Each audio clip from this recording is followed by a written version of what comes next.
Selamat mendengarkan podcast ini. Dialog dengan Tuhan itu, kalau untuk umat perjanjian lama itu mutlak ya, melalui sarana-sarana seperti mendengar secara audible, secara visible, melalui mimpi, penglihatan. Tetapi untuk umat perjanjian baru tidak mutlak, harus melalui sarana-sarana itu. Sebab dialog kita dengan Tuhan itu melalui pikiran, saudara. Melalui pikiran. Satu dialog yang tidak terkendala oleh hambatan apapun dan dengan kecepatan yang sangat tinggi. Dengan kecepatan yang sangat tinggi, saudara. Nah, ini saya jelaskan panjang lebar sebelumnya, saudara. Nah, tetapi seseorang tidak akan bisa berdialog dengan Tuhan jika tidak memiliki kapasitas berpikir seperti Tuhan. Seseorang tidak akan bisa tune, tidak akan bisa nyambung dengan Allah kalau tidak memiliki kapasitas berpikir seperti Allah. Nah, ini menjadi masalah, saudaraku. Kalau saudara Kristen baru, Tuhan bisa sangat mengerti, saudara. Bagaimana Tuhan toleransi terhadap orang-orang Kristen baru. Seperti kita bicara dengan anak kita usia 4 tahun, 3 tahun, kita akan mencoba untuk menyesuaikan diri dengan anak itu. Tetapi diharapkan anak itu bertumbuh dewasa. Sehingga anak-anak bisa diajak berbicara lebih dewasa. Demikian pula dengan hidup kekristenan kita. Ini kebenaran yang mutlak, saudara. Ini pasti. Sampai level tertentu kita bisa diajak sependeritaan dengan Tuhan. Sepikiran, seperasaan. Phroneo. Sepikiran, seperasaan dengan Tuhan. Alkitab sendiri yang mengatakan, hendaklah kamu dalam hidupmu bersama menaruh pikiran dan perasaan yang terdapat juga dalam Kristus Yesus. Tidak selamanya Tuhan toleransi. Sebab kita punya umur jasmani, punya umur biologis, juga harus punya umur rohani. Dan makin hari kita makin tua, saudara. Harus bukan hanya makin bijak dalam pengertian umum, tapi makin peka dengan kehendak Allah. Mengerti kehendak Allah, apa yang baik, yang berkenan, dan yang sempurna. Oleh sebab itu harus bertumbuh dalam apa yang saya sebut kecerdasan roh. Memiliki kecerdasan intelektual, kecerdasan emosi, dan kecerdasan spiritual. Baru bisa tune dengan Tuhan. Ini masalah loh, saudara. Jadi kalau orang tidak bertumbuh secara wajar, dia tidak bisa tune dengan Tuhan. Nah, kita telah persoalkan pada pertemuan yang lalu, apakah Tuhan bisa berintervensi di pikiran seseorang? Bisa. Tapi Tuhan tidak melakukan itu. Sekejap membuat orang jadi dewasa, sekejap membuat orang jadi serba tahu, bisa. Tapi itu melanggar hakikatnya. Sebab seseorang harus mengalami pembaharuan pikiran setiap hari sehingga mengerti kehendak Allah. Manusianya itu sendiri harus menunjukkan keseriusannya berurusan dan berperkara dengan Allah. Manusia hidup bukan hanya dari roti, tapi dari setiap firman yang keluar dari mulut Allah. Ini harus firman yang murni. Ini harus firman yang murni. Dan firman yang murni ini, saudaraku, akan mengembangkan kapasitas berpikir seseorang. Makanya anak-anak remaja harus mulai diajar kebenaran. Sehingga pilih jodoh, tidak usah sampai nanya-nanya Tuhan, jodohku siapa. Dengan standar kebenaran, standar kesucian, begitu lihat orang jebret, bukan orang ini. Dari cara nyisir rambutnya aja. Itu logika saja loh, ini belum bicara tentang spirit loh. Dari warna rambut biru, kuning, coklat, jabrik kayak tentara Romawi. Jelas bukan jodohku. Jelas bukan jodohku manusia ini. Apalagi kalau sudah mulai ngomong, nggak nyambung. Kalau saudara, remaja pemuda ya, memiliki perspektif berpikir anak-anak Tuhan. Ingat ya, jodoh itu menentukan surga nerakamu di bumi loh. Jadi kalau salah pilih, wah sengsara. Oleh sebab itu ya harus dibekali dari sekolah minggu pola berpikirnya. standar kesuciannya, standar moralnya, saudara. Di situ dia akan berpikir seperti Allah berpikir. Dia akan berperasaan seperti Allah berperasaan. Tuhan berkata, aku tidak kenal kamu, homologezo, ingat itu? Aku tidak kenal kamu. Pada hari itu aku akan berterus terang. Kenapa berterus terangnya pada akhir zaman itu? Pada saat orang tidak punya kesempatan memperbaiki diri. Saudara, sebenarnya Tuhan itu menghendaki manusia, anak-anak Tuhan. Ini konteksnya kan orang sudah mengusir setan demi nama Yesus, betul? Mengadakan mujizat. Ini pasti anak-anak Tuhan atau kelas pendeta, saudara. Tidak perlu Tuhan berterus terang kepadanya. Dia harus bertumbuh dalam pengenalan akan Allah, dalam kepekaan akan kehendak Tuhan. Dia harus memiliki pikiran perasaan Allah, sehingga tidak perlu Tuhan berterus terang. Dia sudah tahu, aku bisa dinikmati Tuhan enggak? Aku bisa dikecap Tuhan enggak? Amin. Tuhan enggak perlu berterus terang. Enggak usah nanti, sekarang pun Tuhan tidak perlu berterus terang. Karena kita sudah tahu. Kita sudah mengerti. Nah, saudaraku, maka kapasitas berpikir seseorang harus ditumbuhkan terus, saudaraku. Kalau perjanjian lama mutlak harus lewat penglihatan, mimpi, atau secara audible, visible. Tetapi umat perjanjian baru nggak perlu. Harus sudah bisa berdialog dengan Tuhan di dalam pikirannya dengan kecepatan yang sangat tinggi. Tapi Tuhan tidak mau intervensi. Kalau manusianya tidak mau diintervensi, dengan sendirinya bisa dialog, nggak bisa. You harus mempertajam. Istilah yang boleh saya gunakan, mempertajam, mengasah pikiranmu sehingga engkau mengerti kehendak Allah, apa yang baik, yang berkenan dan yang sempurna. Tuhan maunya begini, bukan begitu. Tuhannya maunya begini, bukan begitu. Itu dengan kecepatan tinggi. Makanya kalau seorang pemimpin yang punya kecepatan tinggi mengambil keputusan, lalu orang di sekitarnya tidak memiliki kemampuan untuk itu, dia stres. Dia stres. Dia bisa kesepian hebat. Sebab orang tidak mengerti ayunannya. Kapan bilang tidak, kapan bilang ya, tunggu, belok kiri dulu baru kanan. Itu hikmat, saudara. Harus cerdas. Oke. Dialog dengan Tuhan lewat pikiran. Itu pun kalau seseorang mau diintervensi, yaitu dengan belajar firman. Itu berarti memberi diri diintervensi. Kalau Anda nggak belajar firman, Anda memberi diri diintervensi oleh musuh. Pikiran itu medan, saudaraku sekalian, yang diperebutkan oleh iblis atau Tuhan. Apa yang mengisi pikiranmu? Siapa yang mengisi pikiranmu? Dengannya kamu berdialog. Dengannya engkau tune, engkau cocok, engkau nyambung. Makanya kalau orang sudah banyak diisi oleh filosofi-filosofi dunia, Tuhan nggak bisa ngomong, nggak nyambung, nggak bisa nyambung. Anda masih bersama saya? Kalau orang sudah terlalu banyak diisi filosofi dunia, Tuhan nggak bisa bicara dengan orang itu, nggak bisa nyambung dengan orang itu, nggak bisa. Nah, nanti sama dengan dua orang Kristen, yang satu telah diisi begitu banyak kebenaran dan yang lain tidak, nggak bisa tune, nggak bisa. Menjadi masalah yang sangat mengerikan ketika seseorang tidak memiliki pemahaman yang benar mengenai sosok Tuhan yang benar.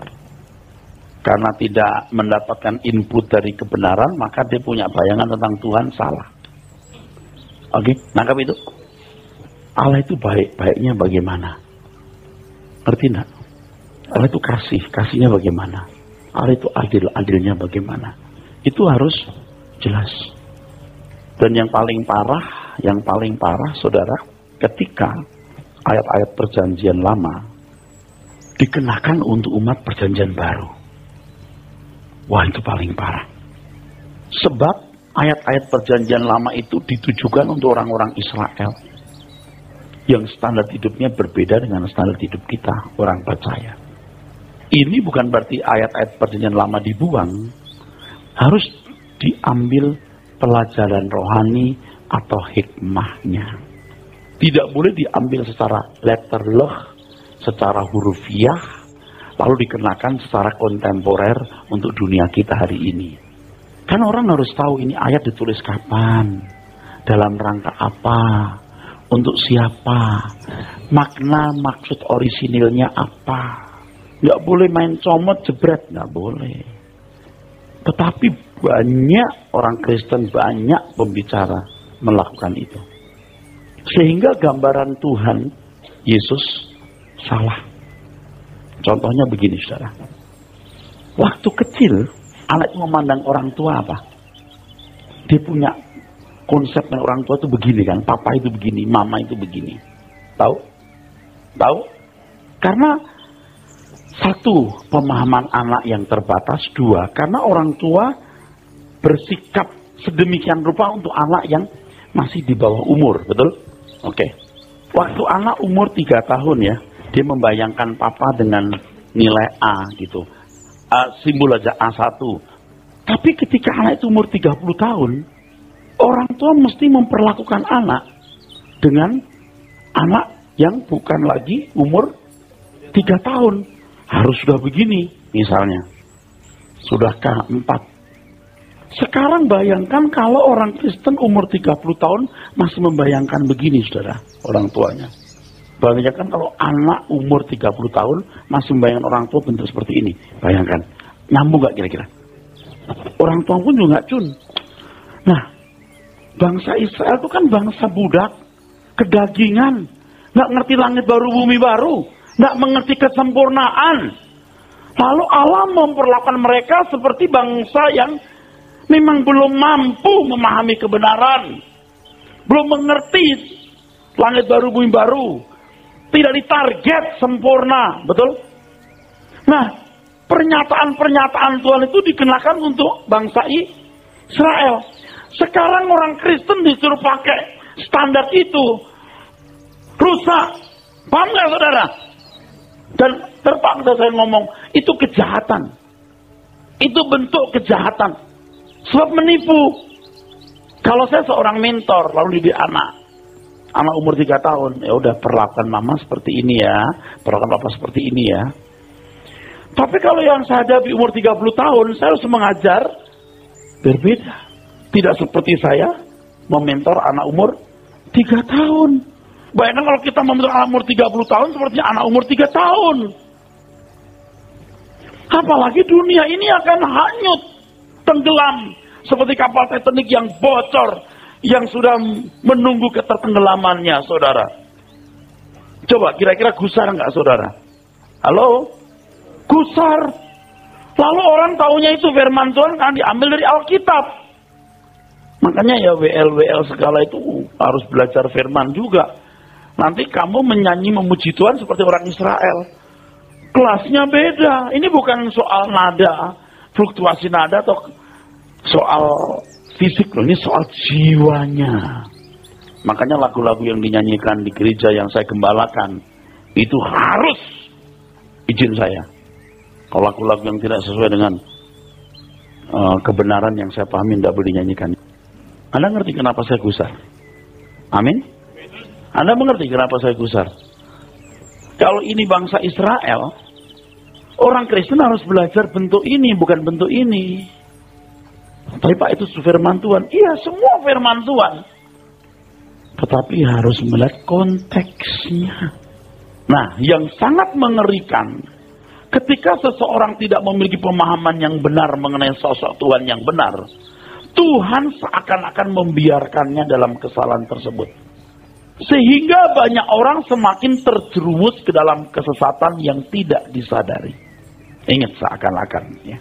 Tidak benar demikian sebenarnya. Sehingga bukan hanya diri orang tersebut yang sesat. Kalau dia seorang pembicara, dia seorang pendeta, ia akan menyesatkan banyak orang. Tuhan seperti membiarkan. Nah, menjawab masalah ini perlu memeriksa beberapa teks Alkitab, saudara. Mengapa Tuhan seakan-akan membiarkan orang itu dalam kesalahan? Seperti ini. Ini kesalahan yang panjang dan berlarut-larut sampai sekarang. Anda lihat beberapa pembicara kalau pungut ayat Yesaya, Yeremia, Mazmur, lalu diartikan secara kontemporer dunia hari ini. Dia nggak lihat konteksnya apa di situ. Dia lihat kitab Mazmur ada ayat pemulihan terus berkata, saudara, tahun ini tahun pemulihan. Loh kok tahu? Ini ada ayatnya. Coba saudara. Aduh, mengerikan kan saudara? Saya mendengar satu paparan begini. Dunia tambah berat, ekonomi sulit, krisis, bla bla bla, tapi kita percaya, saudaraku sekalian, bahwa Tuhan Yesus berjanji tahun ini, tahun pemulihan, ini tahun kesembuhan. Kau tahu? Yang dipulihkan apanya, sembuhnya apanya? Saudara bisa paham yang saya katakan? Tapi Tuhan seperti membiarkan, saudaraku. Kita baca Yeremia 17 ayat 9, saudara. Baca. Betapa liciknya hati, lebih licik daripada segala sesuatu. Hatinya sudah membatu, siapakah yang dapat mengetahuinya? Hatinya licik. Kata licik di situ, saudara. Kata licik di situ. Dalam teks aslinya ahop. Yang selain berarti menipu, deceitful, juga berarti sly, licik. Dan juga bisa berarti insidious, tersembunyi dan membahayakan. Kata membatu dalam teks aslinya adalah anas. Anas artinya lemah, to be weak, sakit, sick, desperate, incurable, tidak bisa disembuhkan. Pada dasarnya hati manusia itu membahayakan, licik dan tidak bisa disembuhkan kalau sudah membatu. Kalau seseorang tidak sungguh-sungguh memiliki nurani yang baik, maka ia bisa tidak mengenali dirinya dengan benar. Nah, ini yang dimaksud Tuhan Yesus di Matius 6, 22-23. Kalau Anda masih bingung, saya juga tahu. Ini yang dimaksud Tuhan Yesus dengan perkataan, jika matamu jahat, gelaplah seluruh tubuhmu, jadi jika terang yang ada padamu gelap, betapa gelapnya kegelapan itu. Kalau kita memperhatikan konteks perkataan ini, saudaraku, ini konteksnya ketika Tuhan berbicara mengenai harta dunia. Kumpulkan harta di surga, bukan di bumi. Betul? Nangkap ya saudara? Oke? Di mana ada hartamu, di situ hatimu berada. Oke? Kalau hatimu masih di dunia, kamu nggak bisa lihat surga. Paham nggak saudara? Nanti kita akan lihat di situ. Dulu kita berpikir Tuhan akan memaksa seseorang mengenali dirinya dengan benar. Tetapi ternyata tidak. Kalimat ini kalimat kunci. Dulu kita berpikir Tuhan akan memaksa dengan segala cara seseorang mengenali Tuhan dengan benar. Tapi ternyata tidak. Orang-orang yang sampai akhirnya tidak dikenal oleh Tuhan, itu bukan orang-orang di luar lingkungan gereja saja, saudaraku.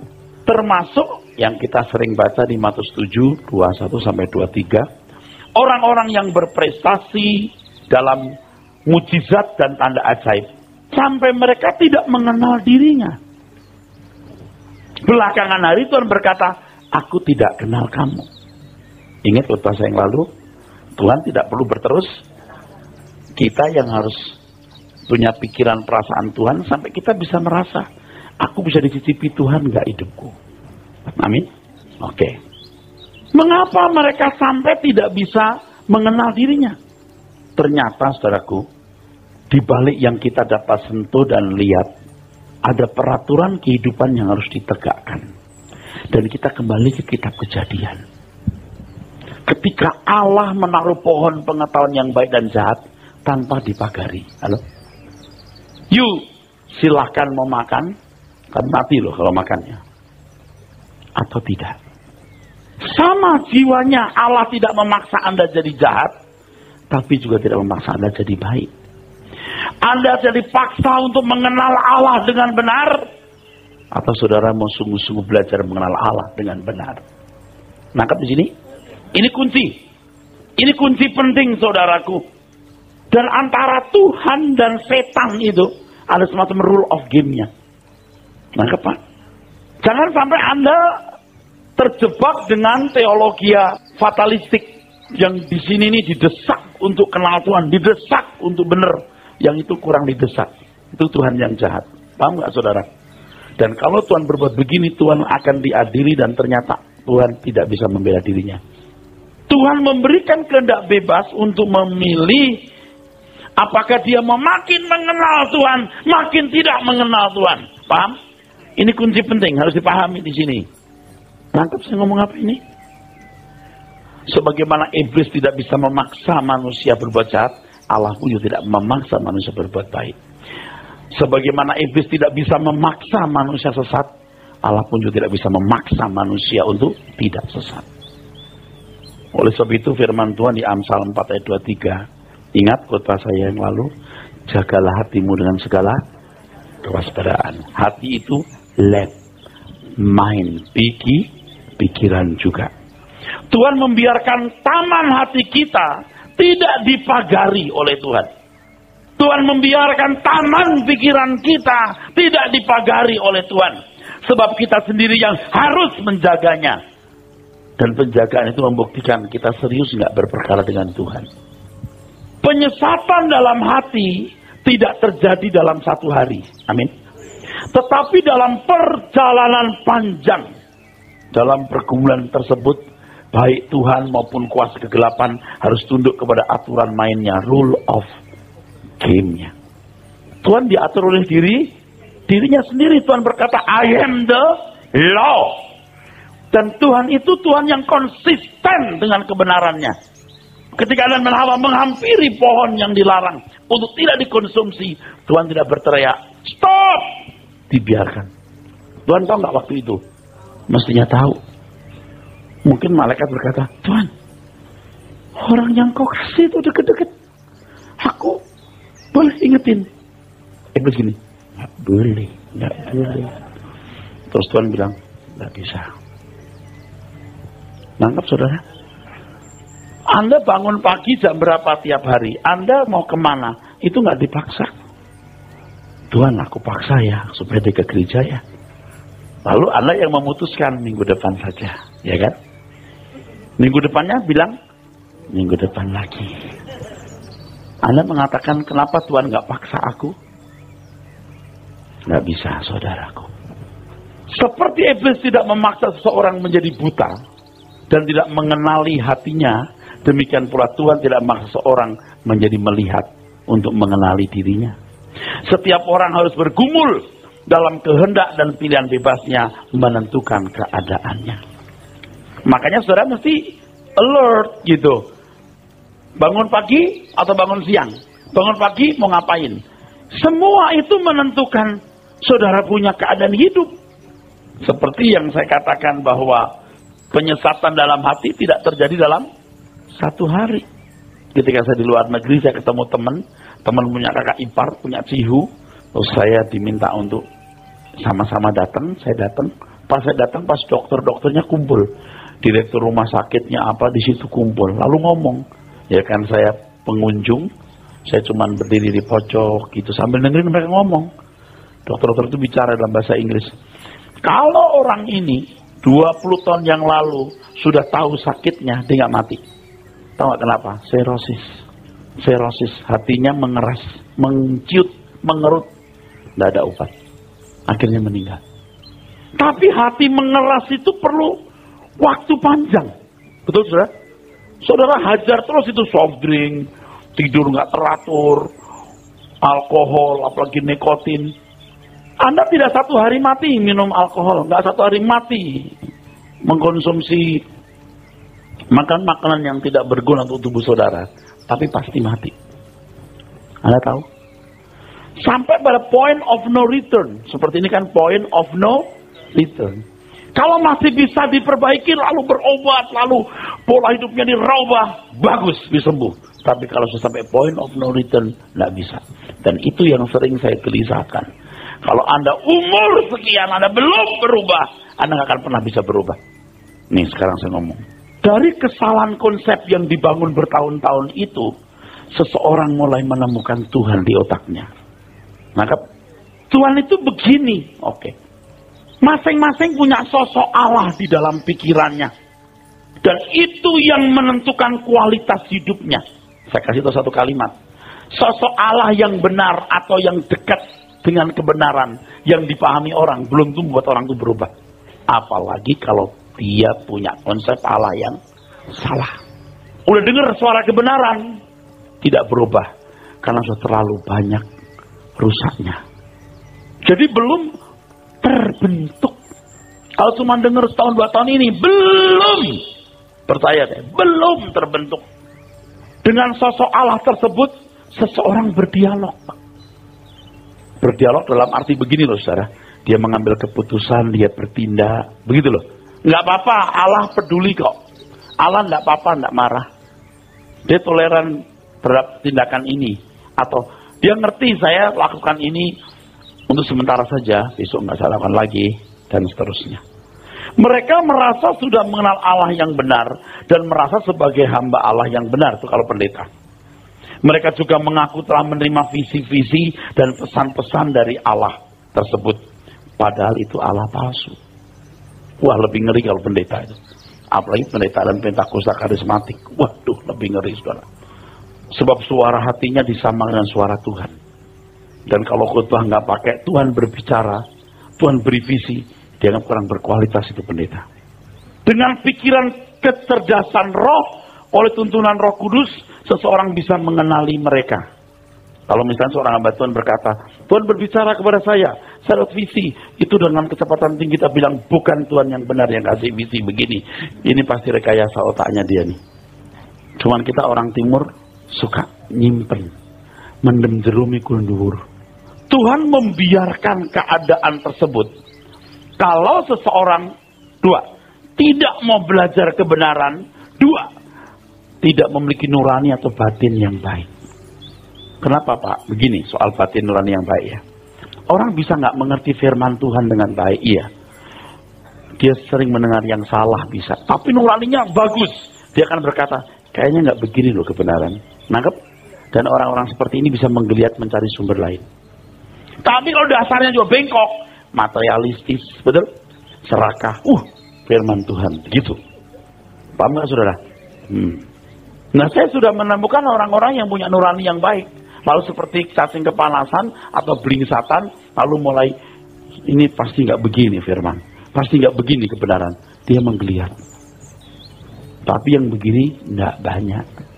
Rata-rata udah stempel. Udah rusak saudara.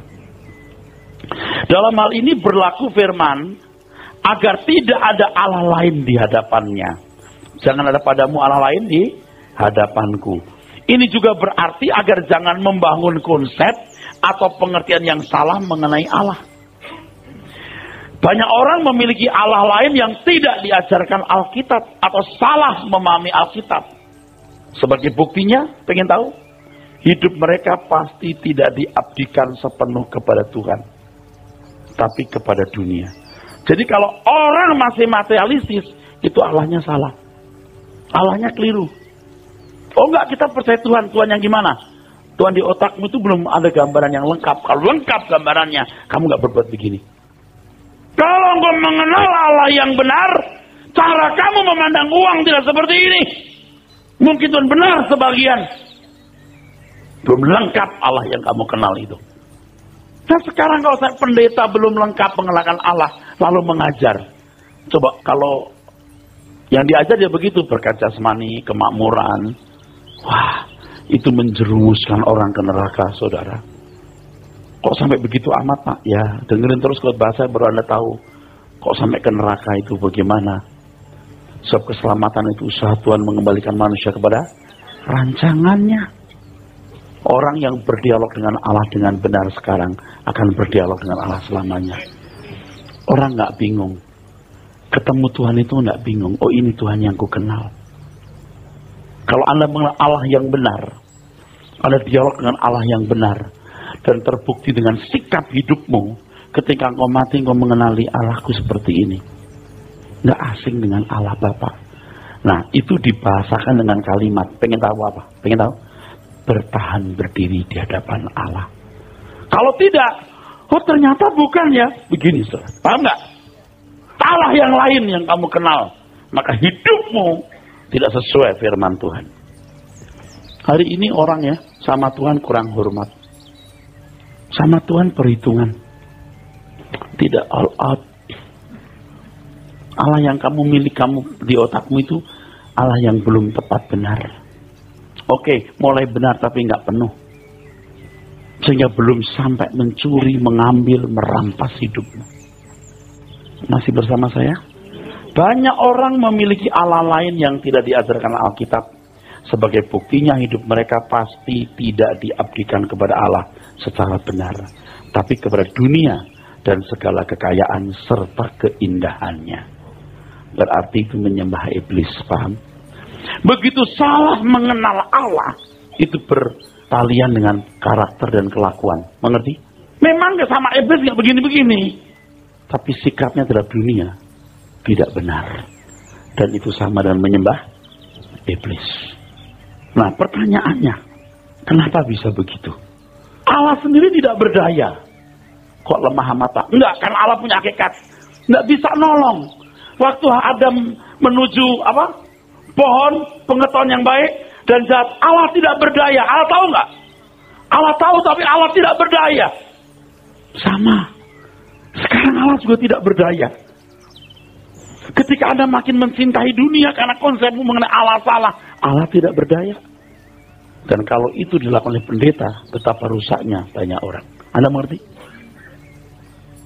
Jadi jangan saudara berpikir kalau pendeta itu tambah besar gerejanya, tambah banyak jemaatnya pasti dari Tuhan. Itu bodoh saudara.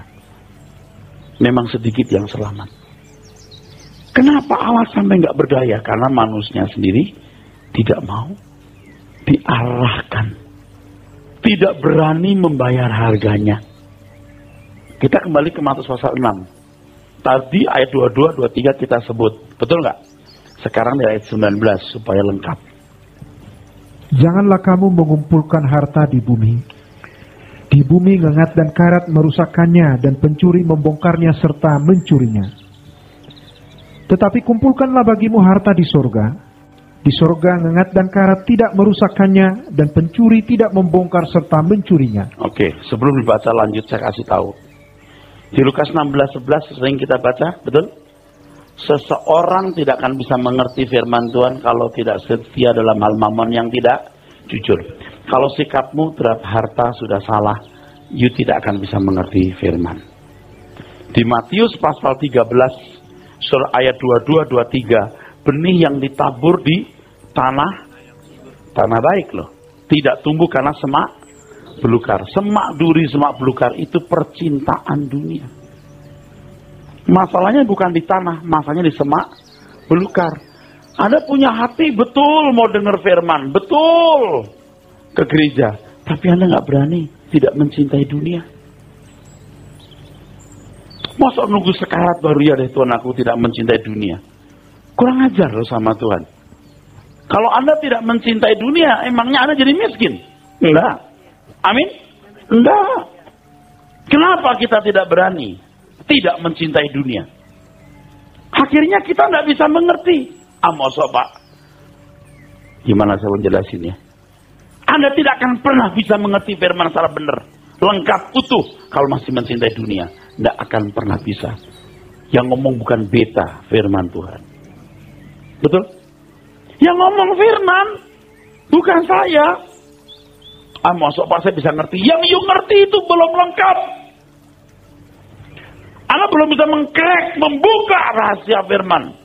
Hatimu masih belum bisa basah oleh kebenaran firman, saudaraku. Kalau saudara ya memandang kekekalan langit baru, bumi baru, waduh, itu nggak ada artinya dunia ini, saudara. Mesti belajar melihat sekarang, saudaraku. Ini bukan berarti lalu saudara jadi miskin, lalu duit saudara kasih untuk gereja atau pendeta. Bukan. Jangan punya kebanggaan, mobil bagus lah, rumah mewah lah, perhiasan lah. Punya boleh, nggak punya juga nggak apa-apa. Amin. Pakai barang bagus, nggak rasa punya barang bagus. Semua itu akan berlalu, saudara. Ya, teruskan bacaannya. Karena di mana hartamu berada, di situ juga hatimu berada. Nah, hatimu di mana? Di bumi, nggak bisa ngerti firman. Saudara, saya sudah berkali-kali ngomong. Saya sekolah teologi ya saudara, nilai saya bagus saudaraku. Tapi saya nggak bisa ngerti kebenaran seperti hari ini. Baru beberapa tahun belakangan ini ketika saya berani mengambil keputusan, pokoknya Tuhan segalanya. Itu Tuhan mulai buka banyak kebenaran yang menakjubkan. Pulang ke rumah jam 10:30, jam 11, sampai sore saya kemana-mana, duduk di depan komputer, duduk baca Alkitab, duduk baca Alkitab, duduk baca Alkitab, periksa Alkitab bahasa aslinya, bola-balik, mengagumkan Alkitab itu. Ya ini dunia saya, saudara. Nah, kenapa sampai pendeta ya seperti dibiarkan sesat? Wah, saya makin hari makin tahu ini bukan Tuhan yang ngomong sama kamu ini. Bukan Tuhan yang kami visi-visi kamu. Nanti baru terbukti. Karena kita orang timur, kita tidak berani ngomong apa-apa. Sedih kita lihat. Cuma ya dibawa kepada kebenaran, saudara. Bisa ngerti ya, saudara? Dulu kita ragu-ragu buat ngomong. Sekarang kita ngomong bukan Tuhan Yesus. Tuhan gak begini, Tuhan Yesus. Lalu visi-visinya, penglihatan-penglihatannya, suara-suara Tuhan yang dia dengar itu childish gitu loh. Bukan Tuhan yang agung. Bukan Tuhan yang mulia gitu. Nggak model begini nih Tuhan ini. Nggak model begini Tuhan itu. Tapi kita diam saja. Sekarang kita makin berani. Kayaknya nggak begitu deh Tuhan. Dulu kita ragu-ragu, oh Tuhan bisa aja begitu. Sekarang enggak. Karena makin mengerti kebenaran. Nggak mungkin Tuhan begitu. Konyol gitu. Dan terutama tidak menggiring orang pada keselamatan abadi. Baca terus. Mata adalah pelita tubuh. Mata adalah pelita tubuh. Pengertian maksudnya. Terus? Jika matamu baik, ya, teranglah seluruh hidup tubuhmu. Iya, jika mata baik, teranglah seluruh tubuhmu. Terus? Jika matamu jahat, gelaplah seluruh tubuhmu. Ya. Jadi, jika terang yang ada padamu gelap, betapa gelapnya kegelapan itu. Jadi kalau pengertianmu sudah salah, gelap. Masalahnya orang tidak sadar kalau dia dalam kegelapan. Sebab dia punya konsep terang di konsep yang salah. Allah itu begini nih katanya. Begini nih. Itu yang menyenangkan telinga itu di situ. Apa yang kamu minta dalam nama Yesus? Nama Yesus kayak itu tuh mantra yang ditemukan Alibaba. Paham saudara? Bim salah bim lalu gua terbuka. Ya, Tuhan mau kamu di dunia ini hanya sekolah kehidupan untuk mempersiapkan kamu jadi warga kerajaan surga yang baik. Orang dibuka untuk melihat penyakit fisik, penyakit ekonomi, penyakit jasmani, tapi tidak dibuat untuk melihat penyakit rohani yang lebih mengerikan dari kemiskinan atau sakit fisik. Saya sering mengatakan orang Jepang, orang RRC tidak pakai Tuhan Yesus subur, makmur, kaya. Asal bertanggung jawab, kerja keras. Amin. Nggak usah mesti narik-narik Tuhan dan mujizatnya. Kerja baik-baik Tuhan pasti memberkati. Yang kita persoalkan bagaimana karakter kita diubah menjadi anak-anak Allah. Oke, teruskan. Tak seorang pun dapat mengabdi kepada dua tuan. Ya, Anda harus memutuskan. Majikanmu siapa? Ya Tuhan. Buktikan dengan sikap, tingkah laku dan perbuatanmu. Nggak lama hidup ini. Anda jangan sombong. Anda kaya seberapa Anda punya kekayaan. Jangan sombong, you nggak ada apa-apanya. Tolong ingat ini. Biar Anda konglomerat, Anda harus bertobat supaya selamat. Amin. Anda cantik juga dipandang. Batinmu yang mahal, yang laku di hadapan Allah. Jangan sombong, bertobatlah. Anda mau kuat, mau pinter. Seberapa Anda pinter. Kan kadang-kadang ada yang sombong gitu, rasa seorang akademisi, otaknya cemerlang. Ya, jangan macam-macam deh. Otaknya cuma segini nih, dari busuk nanti. Bertobat sungguh-sungguh. Kamu tidak bisa mengabdi kepada Tuhan. Terus? Karena jika demikian, ia akan membenci yang seorang dan mengasihi yang lain. Ya. Atau ia akan setia kepada yang seorang dan tidak mengindahkan yang lain. Artinya tidak boleh. Ada dua, harus satu, titik. Tuhan 90 Pak, dunia 10 juga tidak boleh. Harus Tuhan sepenuhnya. Nah, kalau orang ya sudah salah mengerti, itu kan dibangun bukan satu hari kan? Tadi Tuhan pasti ingatkan dong, nggak mungkin Tuhan diem dong. Halo? Pasti ada rambu-rambu yang Tuhan buat, betul? Jangan kau makan buah ini, kau makan mati. Ada dong? Sama. Kita ada rambu-rambunya juga. Tapi kalau kebablasan, Tuhan pun nggak berdaya. Nangkep saudara?